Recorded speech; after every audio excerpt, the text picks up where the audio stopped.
pleasant morning, ladies and gentlemen of the Malacanang Press Corps. Welcome to our press briefing. To deliver a statement regarding the President's official visit to Japan, we have today ASEC Marie Banaag. Magandang umaga, Sweden. Magandang umaga sa ating lahat. 21 October 2016, Manila. President Rodrigo Roa Duterte will undertake an official visit to Japan on October 25 to 27, 2016. The visit will build upon the government's policy thrust of enhancing relations with our neighbors in the region. During his visit, the President will meet with Japanese Prime Minister Shinzo Abe to discuss matters of mutual interest to both countries.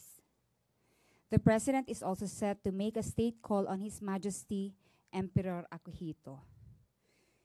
Prime Minister Abe, in his congratulatory letter sent immediately after the President's election, extended an invitation to visit Japan, which the President graciously accepted when the two leaders met at the sidelines of the ASEAN Summit in Vientiane, Laos last September. The official visit is seen to further bolster the strong strategic partnership between the Philippines and Japan. A broad scope of bilateral discussions between the President and Japanese leaders will include security, economic and defense cooperation, infrastructure development, and development projects in Mindanao, among others. Japan has been the Philippines' top trading and official development assistance partner in 2015 and years prior. While in Tokyo, the President plans to meet with the Filipino community, which numbers almost 400,000 in Japan. He's also set to meet and speak before Japan's top business leaders.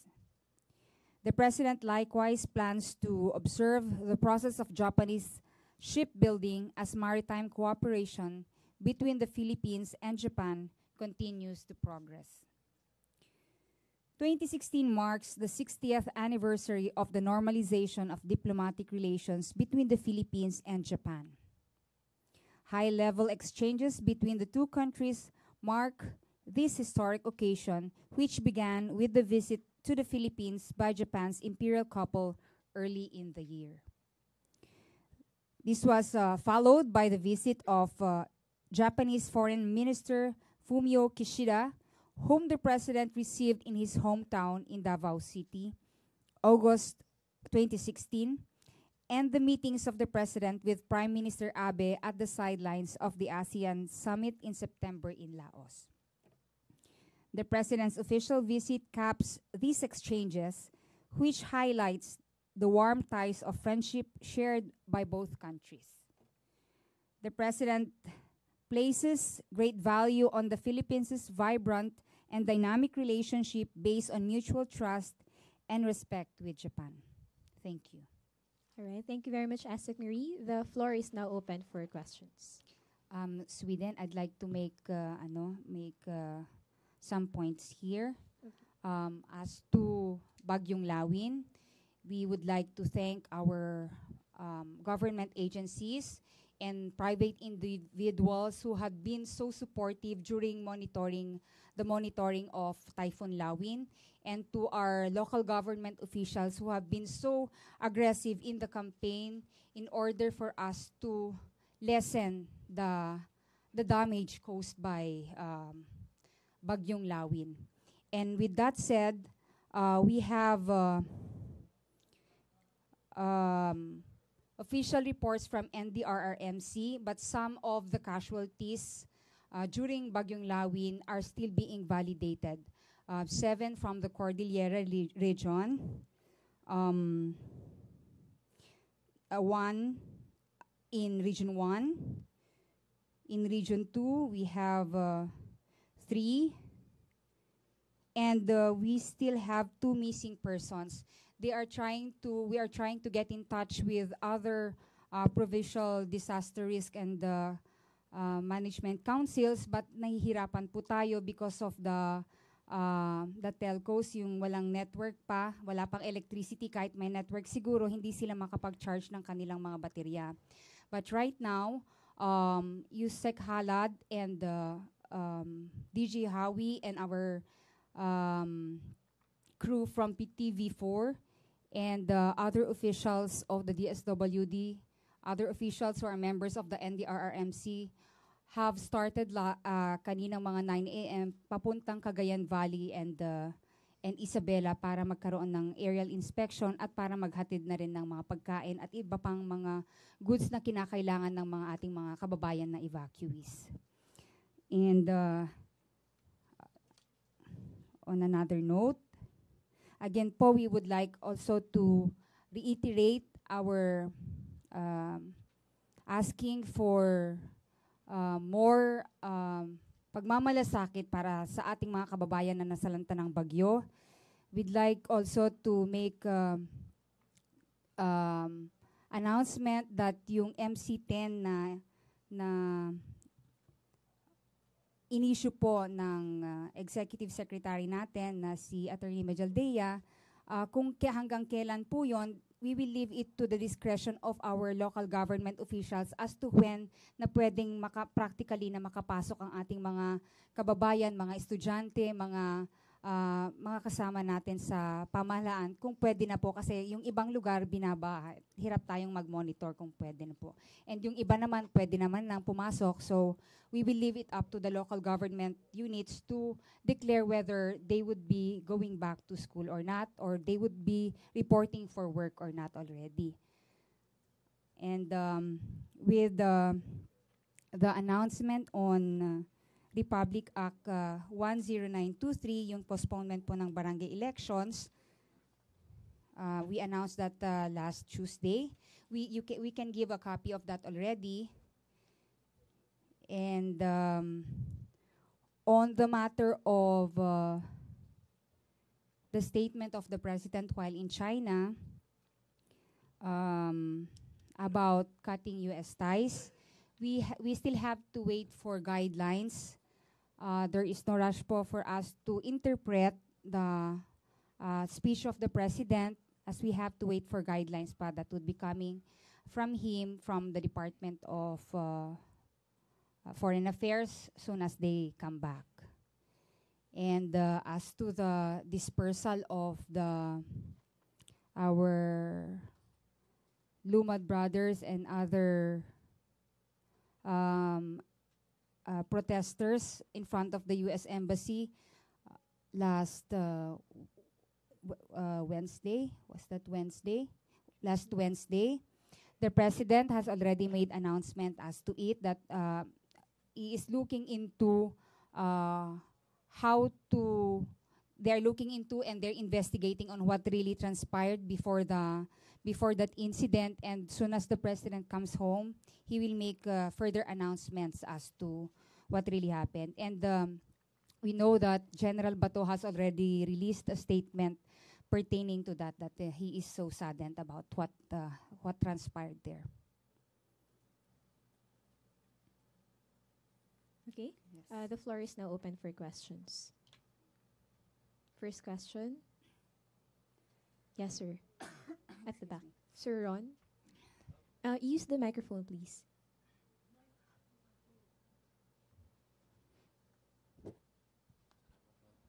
Good morning, ma'am. Ron Calunsod of Kyodo News. Would you know, Mm. ma'am, who will be the part of the official delegation of the president when he goes to Japan? Ron, right now, I don't have a copy of the official delegation, but we may have a copy the day before they leave. We might have a copy because it's with the DFA. So since 25 to 27 pa naman yun, we might get a copy before that. Okay, next question. Any more questions? Tina Mendez. Microphone, please.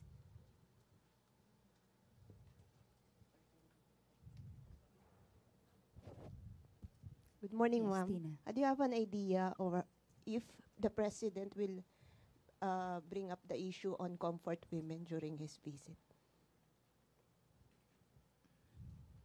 That, of course, we still don't have any idea whether the president will bring up the comfort women issue with the Japanese officials during his state visit.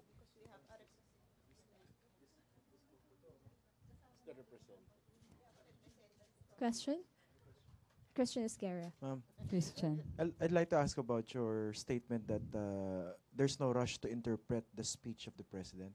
Parang I'm just curious about the word that you use, interpret. We would not like to interpret the pronouncement of the president so that once it's in paper, it's clear as to what the president really is wanting us to um, have with regards relationships with the United States. So are you saying that even if the president has already announced in China that he is separating from the United States, there's still no paper whatsoever to back it up? We will wait for them to arrive because everyone is in China. So I think the question should be dealt with by them who are in China, because most of them are there already. Perhaps they might have a paper for that. But for now, we still don't have something to read in order for us to properly comment on the U.S. relationship statement of our president. But were you surprised? Was the palace surprised about that very strong statement? I cannot comment on that surprise thing. How do you think should the public at this point, because there's this time frame between the president's between today and the president's arrival, so how should the public interpret this statement of his that he is separating from the United States? We should not make any interpretations yet, and it can wait. So let's not make any haka-haka muna about it, because once the paper is in, I don't think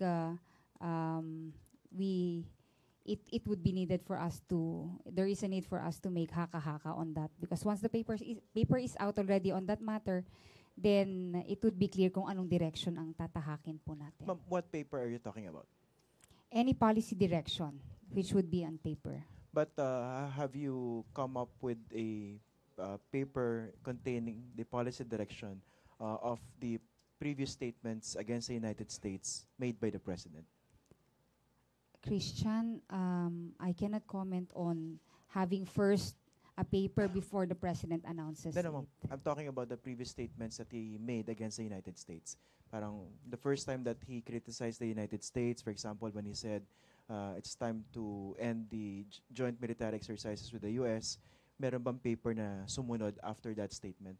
Kasi baka lang for all we know, wala rin susunod na statement, wala rin susunod na paper after this particular statement made by the president. We cannot preempt, Christian, but what we can only say is that once there is announcement, with whichever agency has the jurisdiction to craft the policy on that matter, they should address that. Because the US says that they are yet to receive any document Yes. supporting the pronouncements made by the president. So yun nga, baka naman puro salita yung lumalabas. Wala naman lumalabas sa papel. So those to whom the statements are directed wouldn't know how to react officially. We leave that to the wisdom of the president, whether it should be on paper or not. Okay. Well, finally, how should the international community, in particular the United States, receive this latest statement by the president? We cannot preempt nor dictate how the international community would react to such statements. That is their opinion, and we would highly respect that. Thanks. Okay. Rosalie, cause of UNTV. Ma'am, aware po kayo sa nakatakdang pagbisita po ni U.S. Assistant Secretary of State for East Asian and Pacific Affairs, Daniel Russell, para rin po hilingin ang pagbibigay ng linaw dun sa mga naging statements po ni Pangulong Duterte sa China? For now, we are not yet aware of that, but we would be prompted by DFA soon as the official communications has been given them. And then, meron din pong mga nag-express din po kasi ng pagkabahala doon po sa mga naging statements ng Pangulo, yung mga American businessmen na nandito sa Pilipinas, and then yung mga Filipino businessmen na nasa United States of America. So, meron po ba tayong assurance sa kanila na wala tayong dapat na ikabahala sa mga naging statements ng Pangulo, gayong wala pa naman pong clarification or malinaw na panuntunan patungkol po dito? Opo, thank you for that.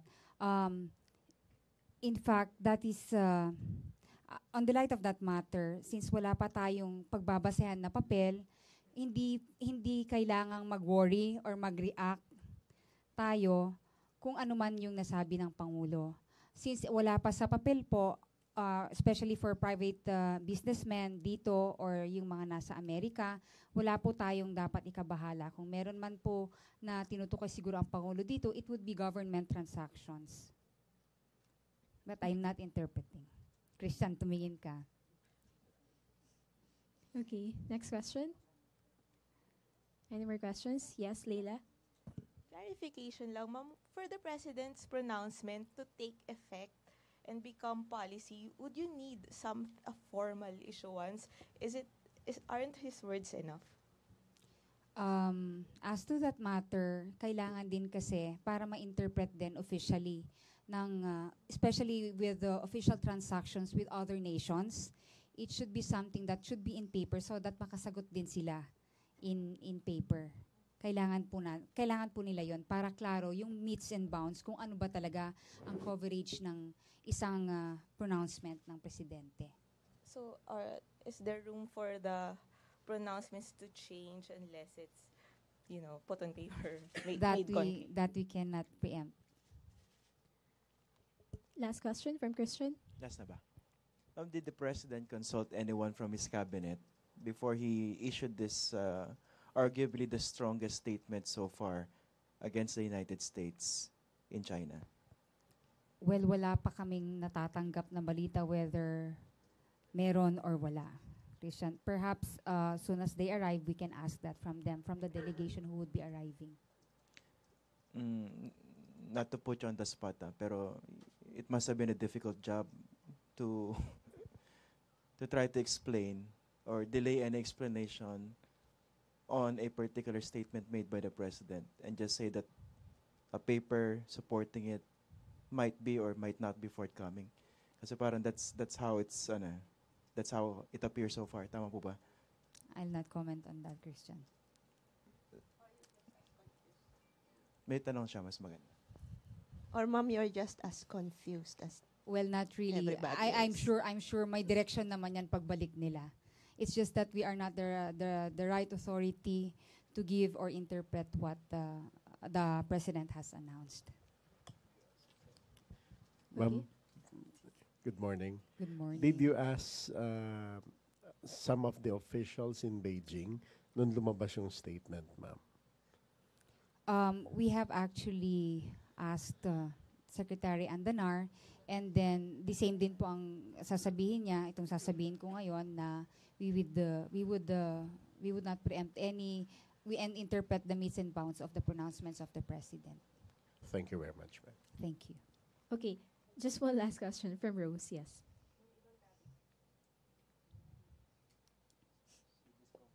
Ibang topic lang po. Pala statement po sa Pulse Asia Survey, most Filipinos approve of the quarterly performance of President Duterte.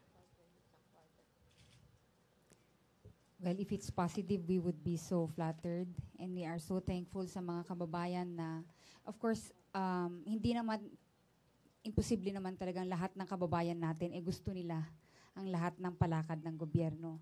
And kung mas marami ang nagtitiwala pa, kung mas marami ang naniniwala pa na may pwedeng magbago, na nagmamalasakit ang gobyerno na ito, then we would be thankful for the survey and yung opinion ng ating mga kababayan. All right. Thank you very much, Assistant Secretary Marie Banaag. Sweden, thank you. Maraming salamat. All right. Thank you very much, ladies and gentlemen of the Malacanang Press Corps. Back to the main studio of PTV4 and Radyo ng Bayan.